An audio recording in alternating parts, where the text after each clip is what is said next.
The historic case getting underway tomorrow in New York as Donald Trump becomes the first former U.S. president to stand trial on criminal charges. He's accused of falsifying business records to hide hush money payments to adult film actress Stormy Daniels. ABC's Aaron Katersky here now with more. Aaron, good morning. And Whit, good morning to you. As you say, a former president has never stood trial as a criminal defendant. So tomorrow, here in the city he once called home, Donald Trump achieves a status he repeatedly tried to avoid.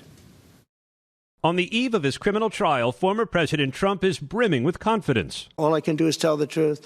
And the truth is that there's no case. They have no case. Trump launched a flurry of last-ditch efforts to delay the trial, repeatedly dispatching his lawyers to an appeals court with requests to postpone the trial, alleging the judge is biased, the jury pool tainted, and a limited gag order he's under is unfair. The court rejecting each one. When Trump complained potential jurors have seen or heard too much about the case, the judge said the pretrial publicity was at least in part of his own doing. Hundreds of people will show up Monday for jury selection and answer 42 questions like, have you ever attended a rally or campaign event for Donald Trump? Do you currently follow Donald Trump on any social media site? Do you have any feelings or opinions about how Mr. Trump is being treated in this case? You know, jury selection is largely luck.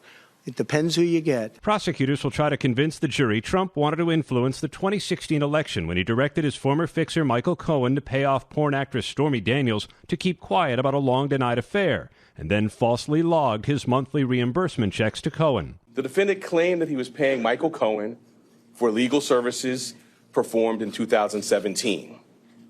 This simply was not true. Cohen and Daniels are expected to testify, along with several current or former members of Trump's inner circle, including his former director of Oval Office operations, Madeleine Westerhout, and his longtime trusted aide, Hope Hicks.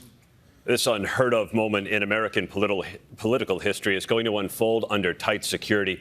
Gio, it really has to, because the defendant has secured the Republican nomination for president. So, Aaron, talk to us about the importance of the trial here, given the time frame. It's maybe the only one of the 4 criminal prosecutions Donald Trump faces that's ever going to make it to trial. Even the Manhattan DA has said the interests of justice would be better served if one of the other trials about classified documents or election interference went to trial first. But those cases are all mired in delays. And so this one is the one that starts tomorrow and maybe the only one before the election. And like you said, something we've never seen before. Aaron Katersky, always so good to have you here. Thank you so much. And tune into This Week Later. George Stephanopoulos speaks with New Hampshire Governor Chris Sununu ahead of Donald Trump's historic first criminal trial starting tomorrow. Plus more from White House National Security spokesperson John Kirby as George speaks with him about the latest developments between Israel and Iran.